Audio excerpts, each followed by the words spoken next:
नमस्कार दोस्तों, स्वागत है आपका हमारे चैनल क्राइम स्टोरी विद इमो पर। आज की रोंगटे खड़े कर देने वाली वारदात गुजरात से है। तो चलिए कहानी शुरू करते हैं। गुजरात के सूरत शहर के पांडेसरा थाना क्षेत्र में स्थित जियाब बुढ़िया रोड पर साईं मोहन सोसाइटी के पास के मैदान में कुछ बच्चे क्रिकेट खेलने के लिए गए हुए थे। वहां कुछ बच्चे मैदान में विकेट गाड़ने में लगे हुए थे, जबकि अन्य बच्चे बॉलिंग और फील्डिंग की प्रैक्टिस कर रहे थे। खेल के दौरान अचानक उनकी बॉल मैदान के पास झाड़ियों की तरफ चली गई। गेंद लेने के लिए 2-3 बच्चे झाड़ियों के पास पहुंचे। झाड़ियों में उन्हें एक लड़की जमीन पर पड़ी हुई दिखाई दी। लड़की को इस हालत में देखकर बच्चे डर गए और तुरंत वापस लौटकर अपने दोस्तों को बताया। उन्होंने अपने बाकी साथियों को झाड़ियों में एक लड़की के पड़े होने की बात कही। इसके बाद सभी बच्चे मिलकर झाड़ियों की तरफ गए। जब बच्चे झाड़ियों के पास पहुंचे तो वहां का नजारा देखकर वे दंग रह गए। झाड़ियों में एक लड़की की लाश पड़ी हुई थी। ये देखकर बच्चे खेल छोड़कर साईं मोहन सोसाइटी की ओर भाग गए। वहां पहुंचकर उन्होंने आसपास के लोगों को इस घटना के बारे में बताया। बच्चों से जानकारी मिलने के बाद कई लोग मैदान के पास झाड़ियों की ओर गए। उन्होंने देखा कि सच में झाड़ियों में एक लड़की का शव पड़ा हुआ था। लोगों ने तुरंत पुलिस को इसकी सूचना दी। थोड़ी ही देर में पांडेसरा थाने की पुलिस मौके पर पहुंच गई। पुलिस ने घटनास्थल का निरीक्षण किया और झाड़ियों में पड़ी लाश को ध्यान से देखा। लाश करीब 10 से 11 साल की एक लड़की की थी। उसने नीले और सफेद रंग की टी शर्ट और नीले रंग का पायजामा पहन रखा था। लड़की के गले और शरीर के अन्य हिस्सों पर चोट और मारपीट के निशान साफ साफ नजर आ रहे थे। पुलिस ने वहां मौजूद लोगों से लड़की की पहचान कराने की कोशिश की, लेकिन कोई भी लड़की को नहीं पहचान सका। इसके बाद पुलिस ने पंचनामा किया और शव को पोस्टमार्टम के लिए सिविल अस्पताल भेज दिया। पोस्टमार्टम की शुरुआती रिपोर्ट से पता चला कि लड़की के साथ हैवानियत की गई थी। रिपोर्ट में यह भी सामने आया कि लड़की की हत्या कुछ घंटे पहले गला घोंटकर की गई थी। पांडेसरा पुलिस ने इस घटना को गंभीरता से लेते हुए तुरंत अज्ञात आरोपी के खिलाफ हत्या, हैवानियत और पोक्सो एक्ट के तहत मामला दर्ज कर लिया। लड़की की पहचान न हो पाने के कारण पुलिस को शक हुआ कि उसकी हत्या किसी दूसरी जगह की गई होगी और शव को यहां झाड़ियों में लाकर फेंक दिया गया होगा। पुलिस के लिए सबसे महत्वपूर्ण काम लड़की की पहचान करना था। इसके लिए उन्होंने लड़की की तस्वीर के साथ जानकारी स्टेट कंट्रोल रूम भेज दी। इसके अलावा शहर के अलग अलग पुलिस स्टेशनों में दर्ज लापता लड़कियों की रिपोर्ट भी खंगाली गई। पुलिस ने काफी कोशिशें की, लेकिन मृत लड़की की पहचान से जुड़ी कोई जानकारी नहीं मिल सकी। ये घटना 6 अप्रैल की है और अब तक लड़की का पता नहीं चल पाया था। लड़की की लाश मिलने के अगले ही दिन पुलिस ने आम जनता से सहयोग मांगते हुए उसकी पहचान के लिए सूचना देने वाले को 20,000 रुपये का इनाम देने की घोषणा की। पुलिस ने यह भी वादा किया कि जानकारी देने वाले का नाम गुप्त रखा जाएगा। हालांकि इनाम घोषित करने के बाद भी पुलिस को लड़की के बारे में कोई जानकारी नहीं मिली। ऐसे में पुलिस ने अपनी ओर से मामले की जांच शुरू कर दी। इसी बीच 9 अप्रैल को सूरत के पांडेसरा इलाके के पास जियाब गांव के नजदीक हाईवे किनारे झाड़ियों में एक महिला की सड़ी गली लाश बरामद हुई। ये जगह पहले लाश मिलने वाले साईं मोहन सोसाइटी क्षेत्र से ज्यादा दूर नहीं थी। महिला की लाश काफी पुरानी थी। पुलिस ने पोस्टमार्टम करवाकर प्रारंभिक रिपोर्ट प्राप्त की। रिपोर्ट से पता चला कि महिला की उम्र 35 से 40 साल के बीच थी और उसकी हत्या गला घोंटकर कई दिन पहले की गई थी। महिला की पहचान भी नहीं हो पाई। 4 दिनों के भीतर एक ही इलाके में लड़की और महिला की लाश मिलने से सनसनी फैल गई थी। दोनों शवों की पहचान न हो पाने के कारण पुलिस के सामने जांच में मुश्किलें बढ़ गई। शवों की पहचान आमतौर पर जांच को आगे बढ़ाने में अहम भूमिका निभाती है। चूंकि दोनों शव एक ही इलाके में 2 किलोमीटर की दूरी पर मिले थे, पुलिस को शक हुआ कि इन दोनों का आपस में कोई संबंध हो सकता है। पुलिस ने यह अनुमान लगाया कि शायद महिला उस लड़की की मां हो। इसे स्पष्ट करने के लिए पुलिस ने दोनों शवों के डीएनए परीक्षण के लिए सैंपल भेजे। लड़की की लाश जहां से मिली थी वहां के आसपास के सीसीटीवी कैमरों की फुटेज को खंगाला गया। फुटेज में तड़के करीब 4:30 बजे एक हैचबैक कार दिखाई दी। कई फुटेज देखने के बाद कार का रंग काला होने का पता चला। इसके बाद पुलिस ने भेस्तान इलाके में काले रंग की सभी हैचबैक कारों की जानकारी जुटाई। आरटीओ से भी काले रंग की हैचबैक कारों का डेटा प्राप्त किया गया। जांच के दौरान पुलिस की नजर कार नंबर GJ05CL 8520 पर गई। जांच में पता चला कि यह कार भेस्तान के सोमेश्वर नगर में रहने वाले राम नरेश के नाम पर रजिस्टर्ड थी। पुलिस ने राम नरेश को थाने बुलाकर पूछताछ की। उसने बताया कि उसकी कार 6 अप्रैल को हरसहाय गुर्जर लेकर गया था। इसके बाद पुलिस ने हरसहाय गुर्जर की तलाश शुरू की। पता चला कि वह भेस्तान इलाके के सोमेश्वर सोसाइटी की एक बिल्डिंग में अपने बड़े भाई हरि सिंह के साथ रहता है। हरसहाय गुर्जर मार्बल का ठेकेदार था और मूल रूप से राजस्थान के सवाई माधोपुर जिले के गंगापुर सिटी के पास स्थित कुरकुरा खुर्द गांव का निवासी था। उसके परिवार में पत्नी और 2 बेटे थे। उसका एक बेटा उसके साथ सूरत में रहता था, जबकि दूसरा बेटा गांव में ही रहता था। पुलिस ने हर सहाय के बारे में पूरी जानकारी जुटाने के बाद सूरत की सोमेश्वर सोसाइटी में उसके घर पर छापा मारा। हालांकि वहां हर सहाय नहीं मिला। पड़ोसियों ने बताया कि हर सहाय 2-3 दिन पहले ही अपनी पत्नी और बच्चों के साथ अपना सारा सामान लेकर गांव लौट गया है। इसके बाद अहमदाबाद पुलिस की क्राइम ब्रांच ने सवाई माधोपुर पुलिस की मदद से 20 अप्रैल को कुरकुरा खुर्द गांव में हर सहाय को पकड़ लिया। सूरत पुलिस ने हर सहाय को सूरत वापस लाकर पूछताछ शुरू की। इस बीच डीएनए जांच से यह पुष्टि हो गई कि पांडेसर इलाके में मिले महिला के शव की पहचान 11 साल की हैवानियत पीड़िता की मां के रूप में हुई। डीएनए रिपोर्ट ने यह भी साबित कर दिया कि महिला और बच्ची का शव मां बेटी का ही था। हर सहाय से पूछताछ में यह खुलासा हुआ कि मां बेटी मानव तस्करी का शिकार हुई थी। उनके साथ कई दिनों तक हैवानियत की गई थी और फिर उनकी हत्या कर दी गई थी। इस मामले में पुलिस ने बाद में हर सहाय के कुछ अन्य साथियों को भी गिरफ्तार किया। पता चला कि हर सहाय कई साल पहले अपने बड़े भाई हरि सिंह के साथ सूरत आकर बस गया था। वह सूरत में मकानों और बिल्डिंगों में मार्बल लगाने का ठेका लेता था। वह अपनी पत्नी रमा देवी और छोटे बेटे प्रियांशु के साथ भेस्तान इलाके की सोमेश्वर सोसाइटी में किराए के मकान में रहता था।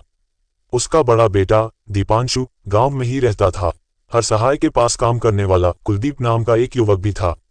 कुलदीप की शादी नहीं हुई थी और उसने करीब 6 महीने पहले राजस्थान से 35,000 में एक महिला को शादी के लिए खरीदा था। उस महिला के साथ उसकी 11 साल की बेटी भी थी।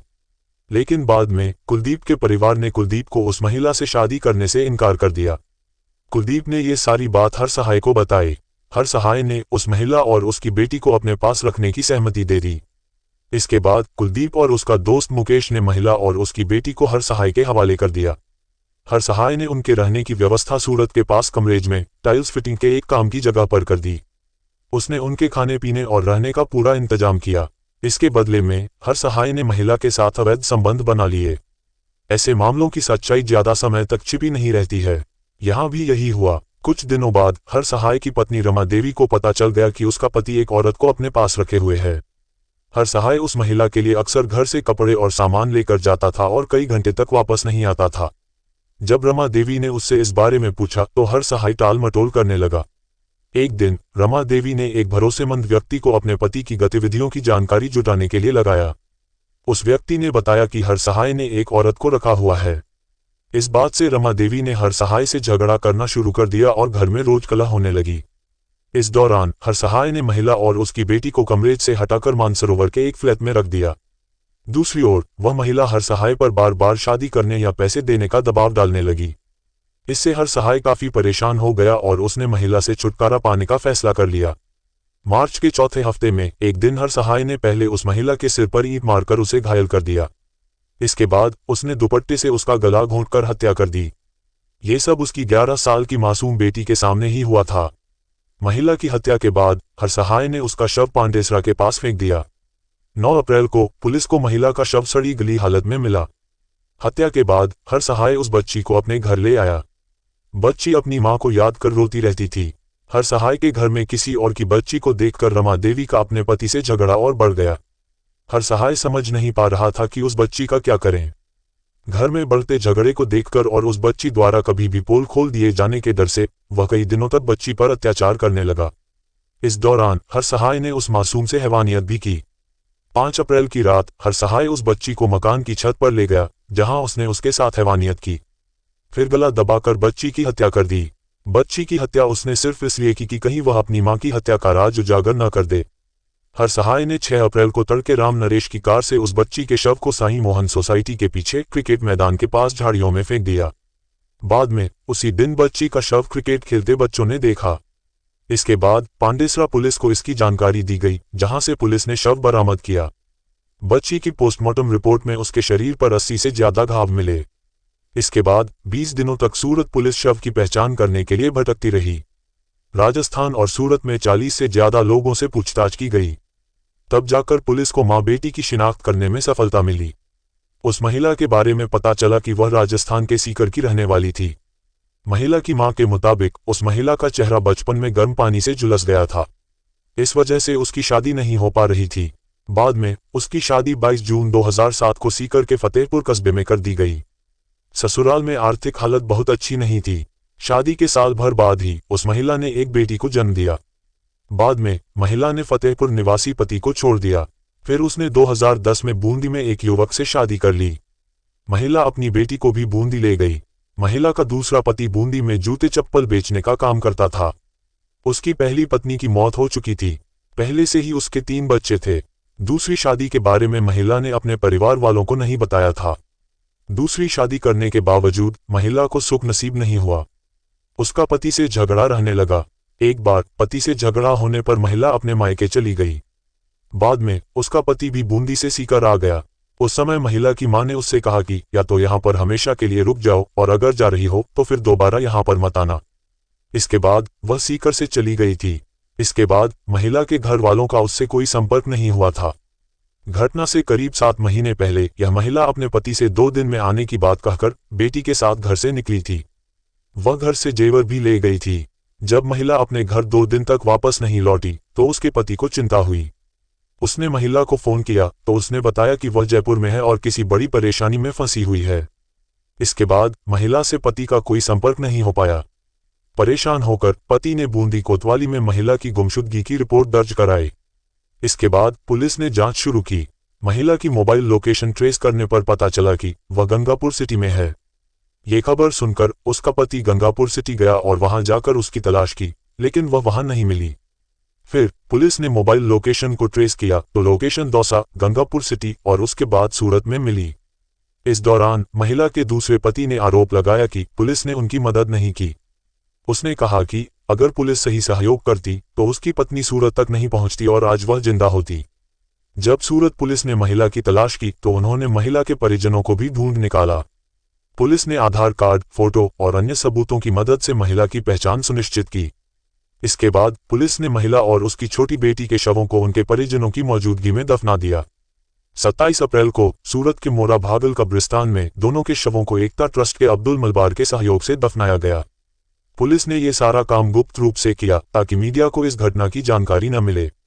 उन्होंने कब्रिस्तान के गेट पर ताला लगा दिया और परिजनों को जिस कार में कब्रिस्तान तक ले गए उसके नंबर प्लेट को ढक दिया। पुलिस ने यह भी सुनिश्चित किया कि परिजनों को कार में बीच में बैठाकर लाया जाए और उनके चेहरे ढके हों। इसके बाद पुलिस ने महिला के परिजनों के बयान दर्ज किए। परिजनों ने बताया कि उनकी बेटी 2 साल पहले सीकर में आई थी, लेकिन उसके बाद से उनका उससे कोई संपर्क नहीं हुआ था। इस पूरे मामले में सबसे ज्यादा ध्यान देने वाली बात यह थी कि सूरत के पांडेसरा इलाके में 26 अप्रैल को एक बच्ची का शव मिला था।